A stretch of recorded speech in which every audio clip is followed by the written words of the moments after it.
And then we just walked into this room. I had to take a deep breath first. And you were walking into the hall and it just lit up. I had never been in such a large space. Walking out on stage and just seeing the full space was really, really cool. You could just feel the energy. And then we get on stage and we just see it. We've seen the pictures and the lights are on us. And everybody, their faces lit up once they got in there. Everything about that place, the architecture, the colors. Overwhelmingly beautiful. And then once we started singing, residency just goes to the back of the hall and comes back and it hits you and it's like, yeah, that's us. It was really amazing to be able to experience that. My dad's a music teacher and he has been in New Hampshire for a long time, and he is completely envious that I got to go to Carnegie and perform in there at 19 years old.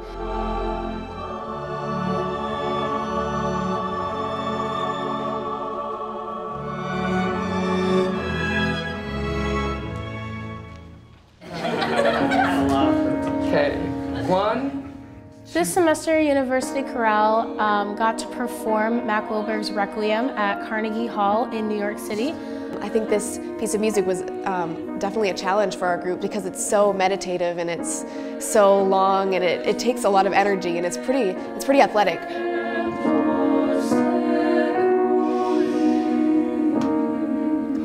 To be able to sing the Requiem, it takes a lot more than just rehearsing the notes and rhythms.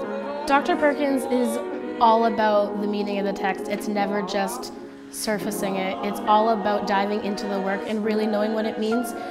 Grant them eternal rest, O Lord. You know, it has to be in your words. We have to know. We have to know what it means without going, oh yeah, what was He always wants and requires a real feeling and emotion behind the music. And he wants so much more from us, and he believes that we can do it. And it's really nice for him to have that faith in us and know that we can achieve more than we think we can. He brings out the professional side of us. That's really cool.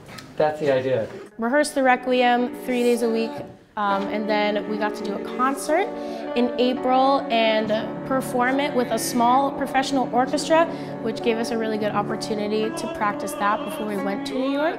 And it went really well. We had soloists from our own choir who got to do those solos before we had professionals do it in New York.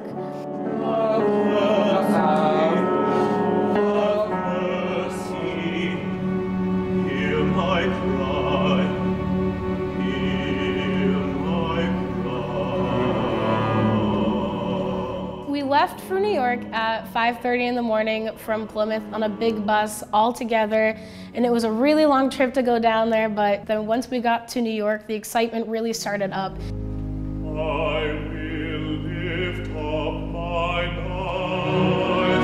Once we got to the Hotel Pennsylvania, we started right away. We dropped our stuff off and then ran to the Hyatt where we were rehearsing with Dr. Perkins, and we got to meet all the other singers that we were performing with.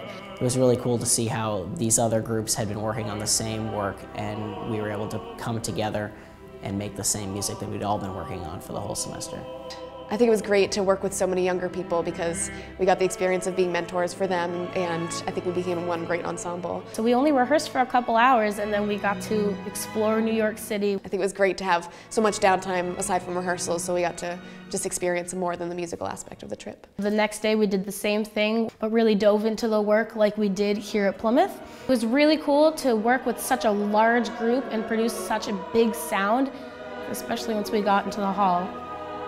And I think it was a really great performance. We had a bigger choir and a bigger orchestra, and the space was just beautiful, so I think we were all excited, so that brought out a really nice sound. Actually, when the orchestra started playing, that I really started feeling it, because it was professionals in this professional space, and it was just an experience that I wasn't expecting to be as phenomenal as it was.